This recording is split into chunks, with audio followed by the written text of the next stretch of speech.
Louvado seja nosso Senhor Jesus Cristo, que para sempre seja louvado. Nós nos direcionamos primeiramente a Jesus quando nós rezamos, porque é um Deus que se vestiu de nossa carne, de nossa realidade humana e se posicionou diante de nós, perto de nós, pisou toda a extensão da terra natal dele e outras partes, e semeou por onde passou sementes de vida eterna, a palavra de Deus, a palavra do Pai, e apresentou como ninguém, como nenhum profeta, tudo aquilo que é os conceitos que ele tinha do Pai e a verdade do Pai. E o que o Pai queria dele enquanto homem aqui na terra. Era exatamente arrebanhar, pastorear as ovelhas extraviadas, as ovelhas perdidas de Israel, e todos aqueles que se encantavam com suas palavras, com a sua autoridade no falar e sabedoria, e se punha a segui-lo, completamente arrebatados, completamente apaixonados pelo seu jeito simples de falar, que tocava todos, e com a voz sempre embargada, emocionada, cheia de amor pelo Pai. Ele falava como ninguém, de um filho apaixonado, e tão apaixonado era que quando ele descrevia o Pai, Filipe tomou partido, tomou a palavra e pediu: Jesus, mostra-nos o Pai. Jesus proporcionava em quem ele encontrava e falava e tinha oportunidade de falar, ou as pessoas já ficavam esperando que ele abrisse a boca e começasse a contar as parábolas, a falar do reino, a falar de algo inusitado, algo novíssimo, a boa notícia, o evangelho, como ninguém o fez, nem antes e nem depois. Porque tudo veio e brotou das entranhas subterrâneas de um coração literalmente apaixonado pela criatura humana, apaixonado pelo Pai e em parceria com o Espírito Santo, uma pessoa que nasceu no amor, viveu no amor, com amor, para o amor. E para nos levar a imitá-lo, não no sentido de uma imitação apenas superficial, teatral, mas numa imitação profunda, numa cópia perfeita, tanto que passamos a ser chamados de cristãos, né? Outros cristos, outros seguidores, outros alunos, né? Outros discípulos desse mestre que dividiu a história, que mudou o comportamento humano, que fez brotar e nascer em toda a globo terrestre a igreja, através dos corações apaixonados por ele, onde muitos morreram perseguidos por essa nova religião, não uma religião simplesmente onde havia religiosidade, mas uma verdadeira religião que é uma religião do amor. Portanto, todas as igrejas em tempos normais, ficam sempre abertas, e na hora das celebrações entra quem quer, comunga quem quer, quem quiser, no estado que estiver. Até os cães da rua acostumam entrar na igreja na hora da missa e ficar passeando no meio do povo. Ela é aberta para todo mundo, de qualquer religião, pertencente a qualquer seita. Ela não discrimina, ela não recusa, simplesmente suas portas são escancaradas para acolher a todos, tal como Jesus sempre foi. Vinde a mim vós todos que estáis aflitos, cansados, marginalizados, decepcionados. Vinde a mim que eu vos aliviarei. E Jesus, então, é a cabeça dessa igreja, o coração dessa igreja, e todos nós, com o coração recheado e apaixonados por Jesus, formamos os membros, o corpo dessa igreja, que comportamos-nos como o nosso mestre, como autor dessa igreja, fazendo esse edifício, formando esse edifício como tijolinhos numa construção, num edifício espiritual, o mais belo de todas as construções. Uma construção que nos leva não como a Torre de Babel, que maldosamente queriam, por curiosidade, chegar a Deus. E por isso foi demolido suas linguagens em comum, no plural. Passaram a ter uma fala, a ter uma linguagem própria cada um, por isso não se entenderam mais e todos desceram e esparramaram pela terra. Porque não é o homem que vai a Deus, é Deus que vem ao homem e nós somos escolhidos por Ele. Não fostes vós que me escolhestes, mas eu quem vos escolhi. Porque Jesus veio a nós porque nos escolheu e veio para mudar todo o paradigma, todo o estilo que viviam, as leis duríssimas, a cultura erradíssima, cheia de morte, de leis estranhas e tantas coisas que era completamente do desagrado de Deus. E Jesus veio exatamente para isso, para amolecer, para abalar as estruturas judaicas e fazer brotar um outro ramo dele, e a partir dele, que era também judeu e que viveu toda a lei em todo o tempo que ele na terra viveu. Frequentava a sinagoga, ele subia no ambão, ele tomava os pergaminhos e lia, ele falava, ele pregava, ele passou por todas as leis de ser apresentado no templo, passou pelo batismo de João no Jordão e por aí afora.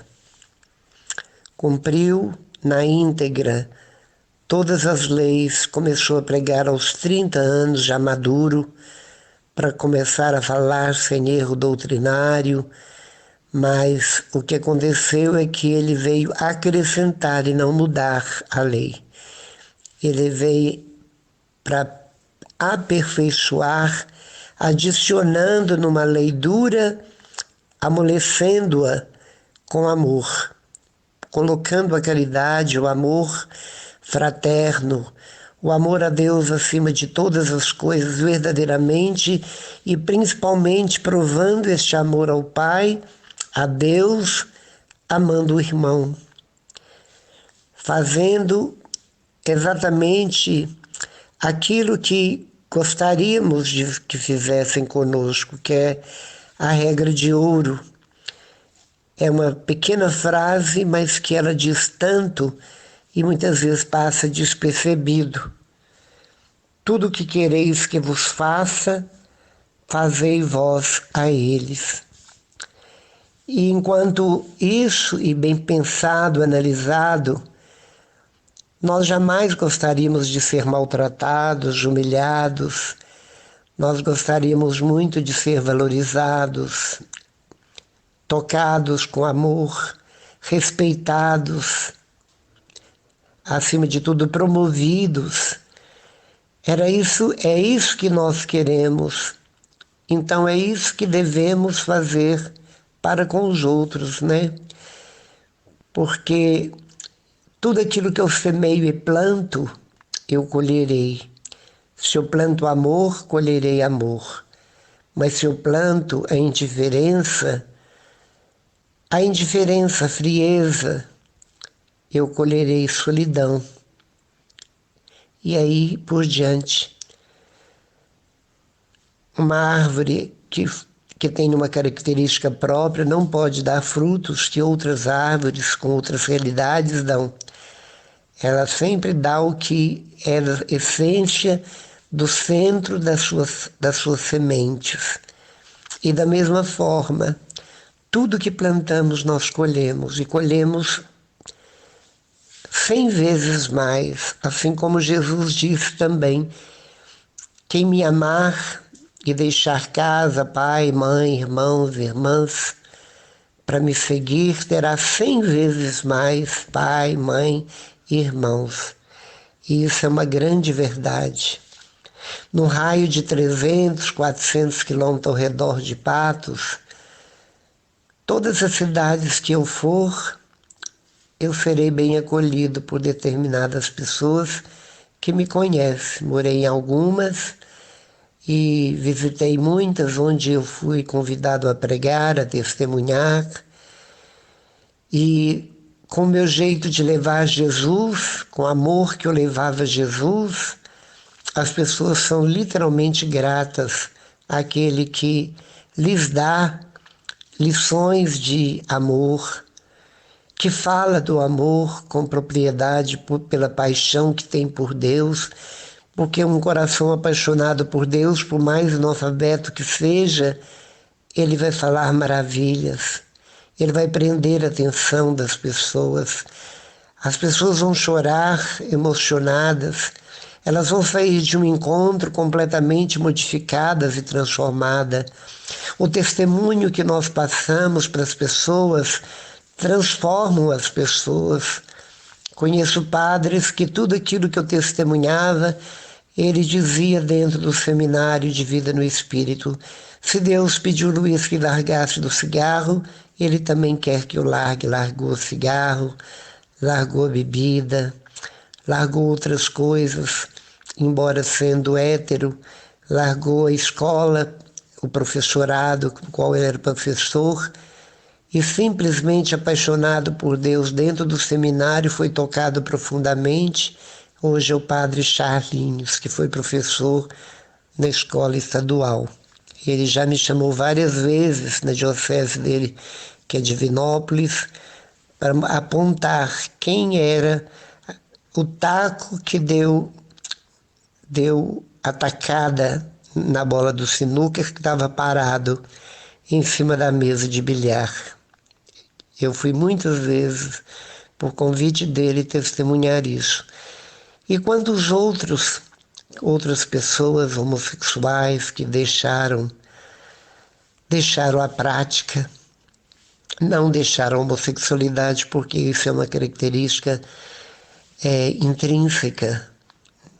Ela é dentro, ela é intrínseca, quer dizer, está enraizada, mas a prática deixaram. E é o importante. O importante é apaixonar por Jesus e dar e entregar a Ele o corpo, a mente, a alma, dar a Ele tudo que somos e tudo que temos, e vivermos inteiramente sob o seu comando, sob as suas ordens.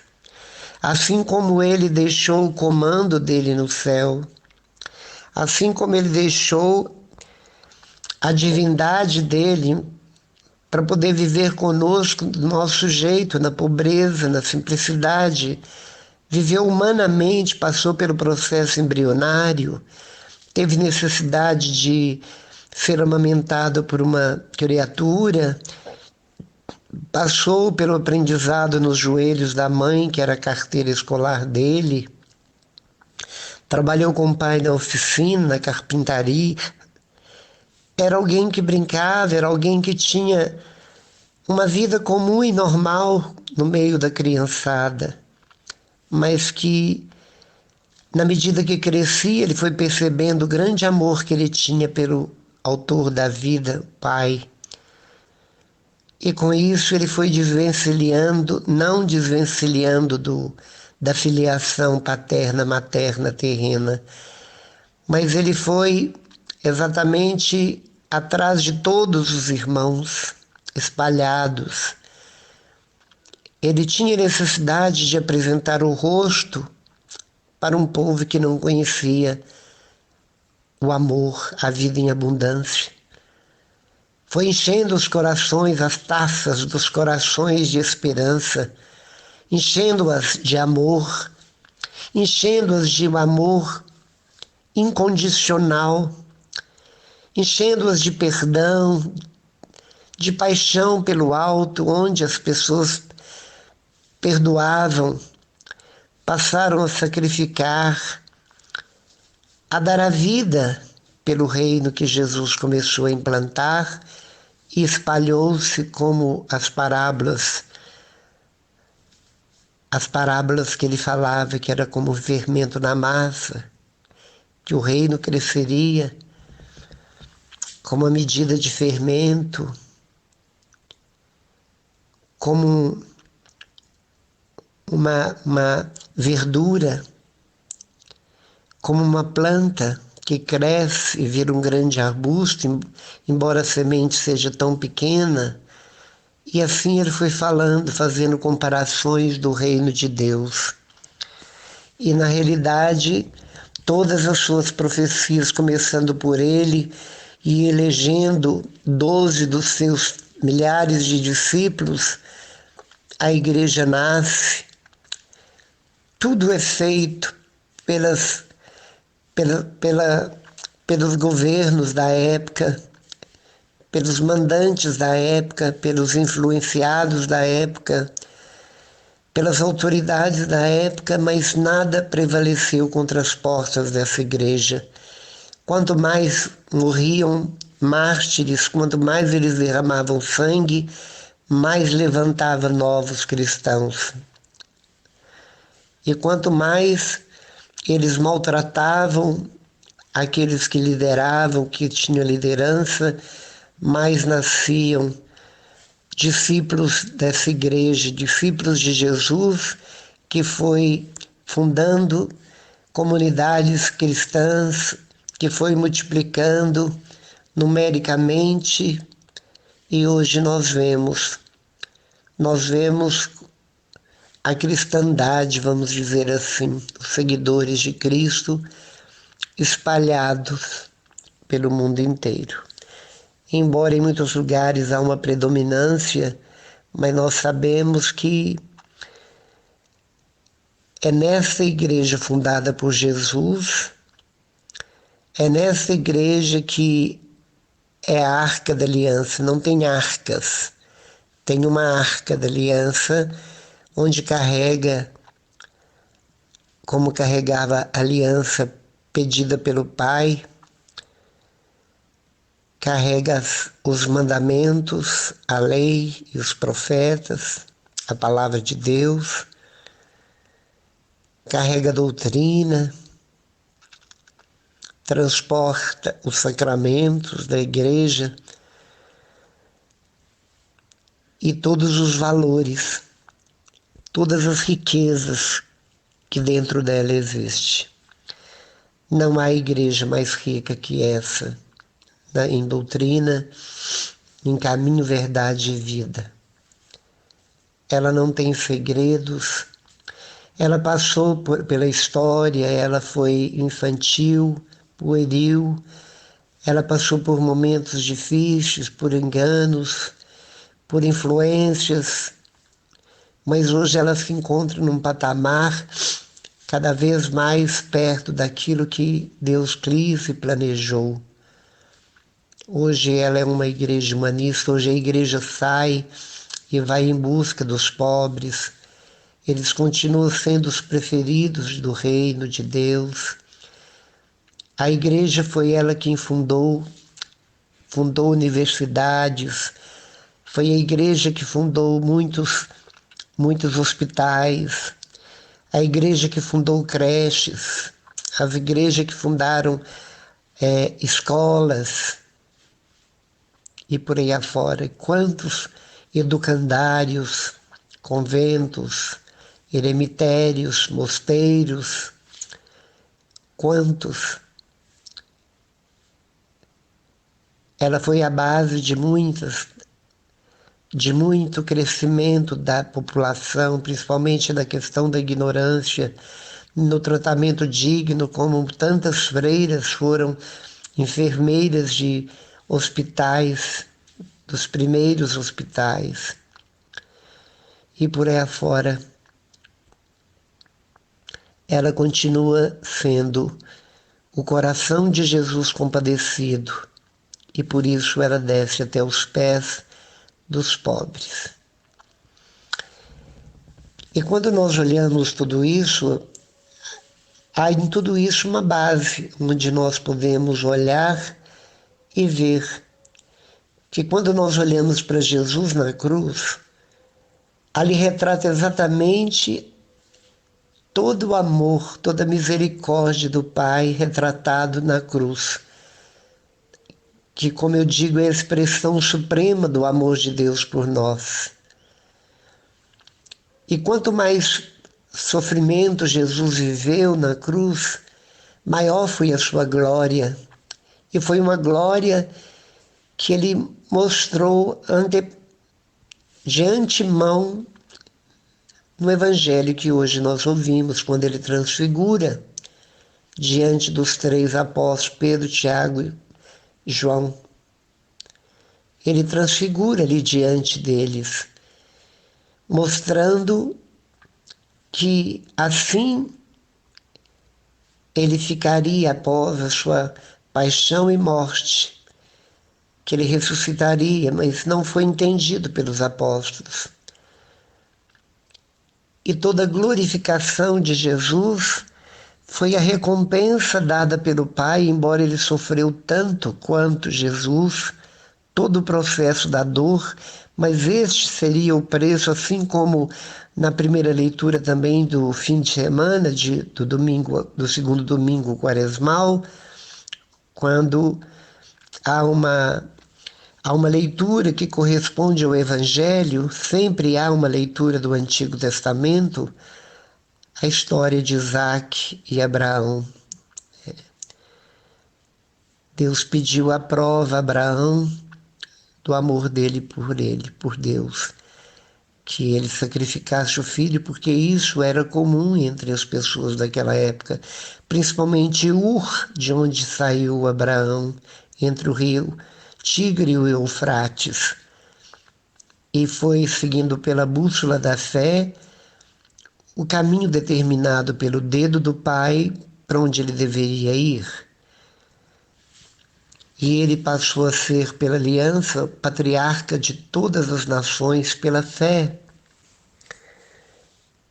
E assim como Deus proibiu, quando Abraão, empunhando a faca, já estava descendo diretamente no coração do filho lindo, do filho amado, do filho das entranhas do coração dele, de amor, a mão dele foi segurada pela mão do anjo, enviado imediatamente, porque ali ele provaria de coração estraçalhado, ele entregaria o filho como sacrifício, e o próprio coração de pai também.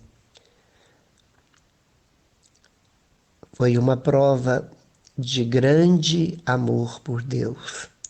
E é assim, nós devemos sacrificar nossos Isaques. Quantos Isaques nós temos em nossas vidas? Porque o coração é bandido, apaixona. Então temos muitos amores e muitas paixões neste mundo, coisas que gostamos, coisas que temos ciúmes, coisas que não damos, não vendemos, não emprestamos. Quantos apegos existem dentro de nós, quantos Isaques existem dentro de nós. E é preciso abrir mão desse apego e abnegar de tudo aquilo que a gente sabe que está se opondo ao amor que deveríamos ter àquele que nos criou e nos deu a oportunidade de possuir. E o preço para que nós amamos a Deus, em primeiro lugar, como primeiro mandamento, é lembrar de todo o processo crucial de Jesus na cruz. Porque quando a cruz estava deitada sobre a superfície da terra e Jesus estendido ali na mesma, na mesma posição da cruz, o tinido do martelo batendo na cabeça do cravo era um tinido frio e dolorido, e a cada batida, aquela tinida que dava no ferro frio, de martelo contra cravo, e a mão de Jesus encostado no madeiro era o objetivo de segurá-lo por aquele cravo, havia um gemido da mãe, um gemido do filho, porque humanamente, como resistir a tanta dor sem que não solte um gemido, uma lágrima de dor, mesmo involuntariamente?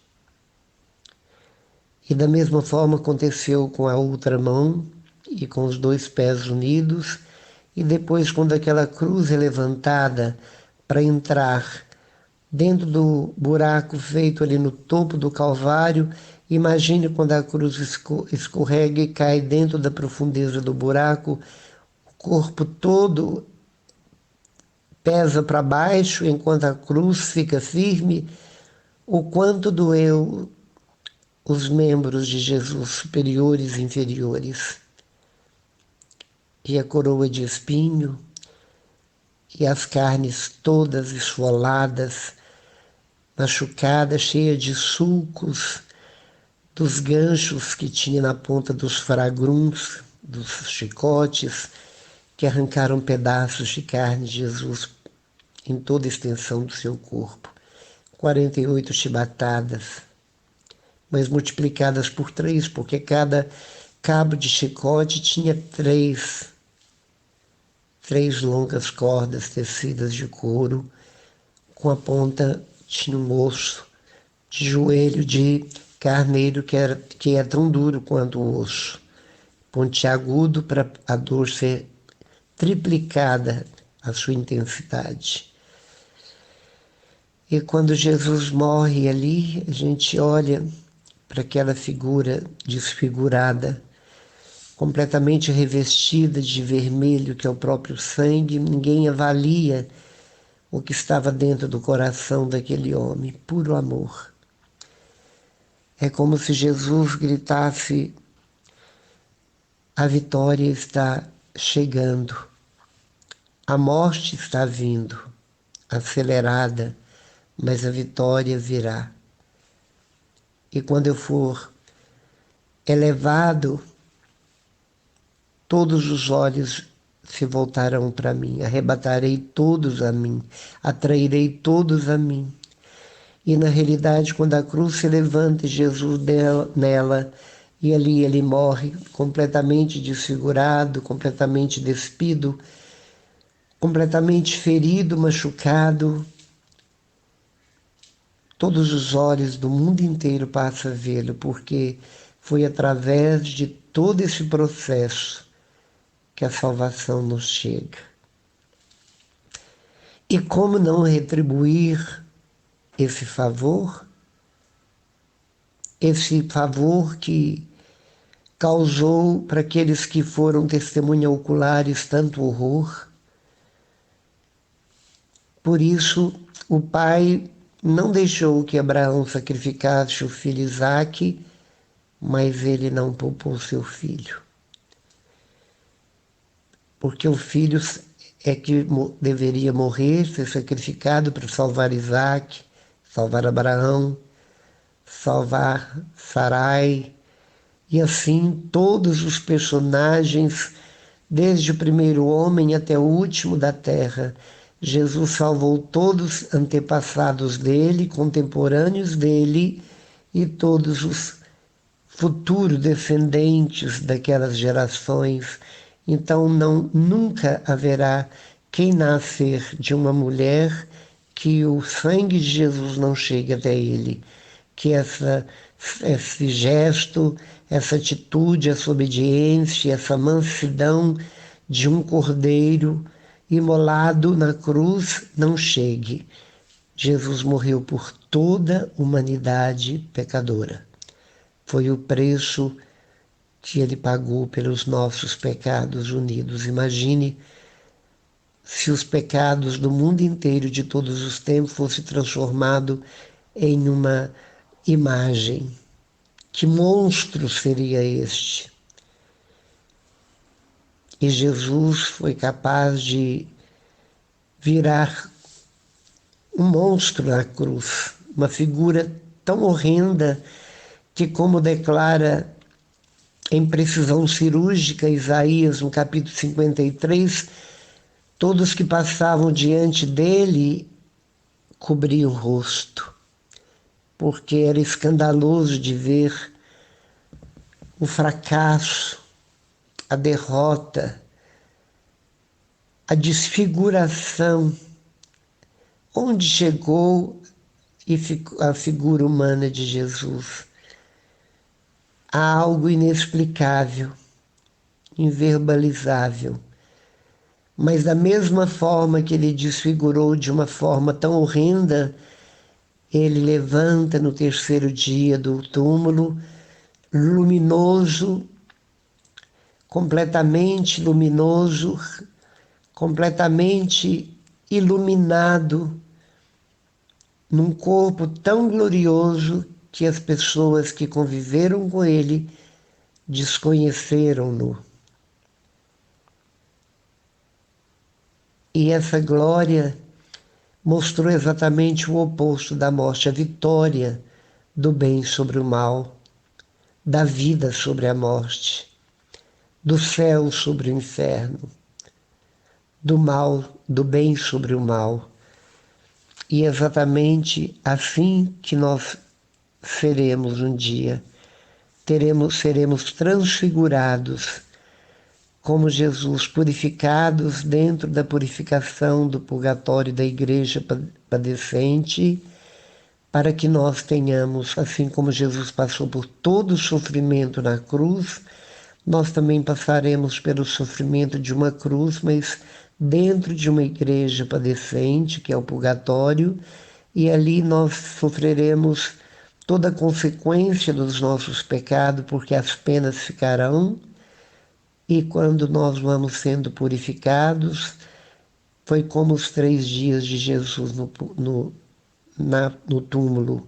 Nós também o Espírito vai nos limpando, nós vamos ficando puros, limpos e luminosos. Quanto vai saindo a sujeira, no lugar das nódoas surgirão luzes, e nós seremos luz, e quando estivermos completamente limpos, puros, simplesmente nós flutuaremos, subiremos ao encontro da igreja triunfante, onde a luz inimaginável, cheia de resplendor, de uma iluminação intensa, ali nós estaremos adorando, glorificando e vivendo a vida beatífica, a vida celestial junto do Pai.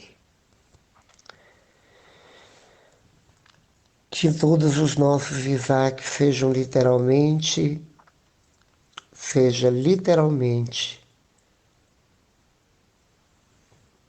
sacrificados. Louvado seja nosso Senhor Jesus Cristo, para sempre seja